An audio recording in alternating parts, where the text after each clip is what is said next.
Goeiedag almal, kom ons gesels oor die krag van die Heilige Gees.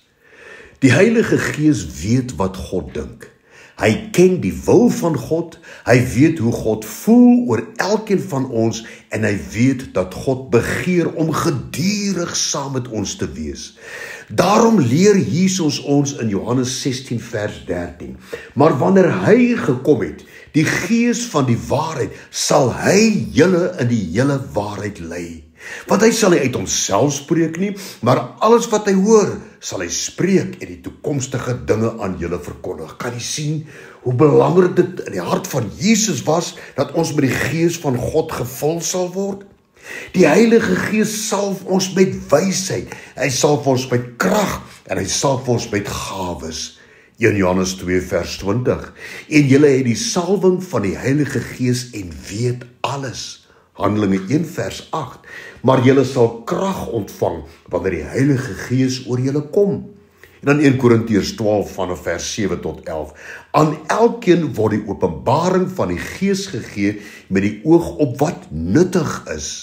Met ander woorde, dit wat nodig is in die hart van God vir daardie spesifieke oomblik. Die woord gaan verder en hy sê, want aan die een word 'n woord van wysheid gegee, en aan die ander 'n woord van kennis, en 'n ander weer die geloof, en aan 'n ander die genadegawes van gesondmaking, aan 'n ander werkinge van kragte, aan 'n ander profesie, aan 'n ander onderskeiding van die geeste, aan 'n ander allerlei tale en aan 'n ander die uitleg van die tale. Maar al hierdie dinge werk een en dieselfde Gees. Gees wat aan elkeen afsonderlik uitdeel soos wat hy wil. En jy weet, hierdie salwing van die Heilige Gees is die teenwoordigheid, die goedheid en die krag van God wat geopenbaar word en wat binne in jou leef en vloei. Dit is alles tasbaar en duidelik waarneembaar. En as kinders van God moet ons dus elke dag hierdie krag en gawes aanwakker, sodat ons elke aanslag van Satan kan weerstaan en ook sodat ons lig in die duisternis om ons kan wees. Hierdie blywende teenwoordigheid en salwing word mooi opgesom in 1 Johannes 2 vers 27.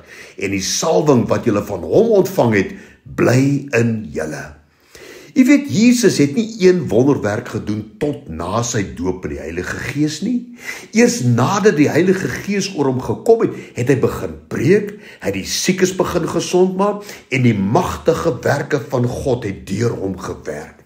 En toe Jesus sy disippels en ook vir ons die groot opdrag gee in Matteus 28 vers 19 en 20, het hy geweet dat hulle dit nie in hulle eie vermoë kon vervul nie. Ons kan ook niks in ons eie krag doen nie.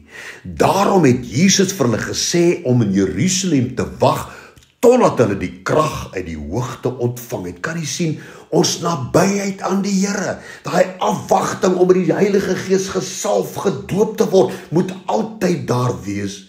Want daardie krag kan alleenlik deur die uitstorting van die Heilige Gees moontlik wees. Ek wil afsluit met hierdie wonderlike gedagte in Handelinge 1 vers 8, wat die Here sê, julle sal krag ontvang, wanneer die Heilige Gees oor julle kom, en julle sal my getuies wees. Ons kan nie sonder die Heilige Gees leef nie. Dankie vir die Heilige Gees, Here. Dankie dat ons in 'n verhouding met die Heilige Gees kan wees. In Jesus naam, amen.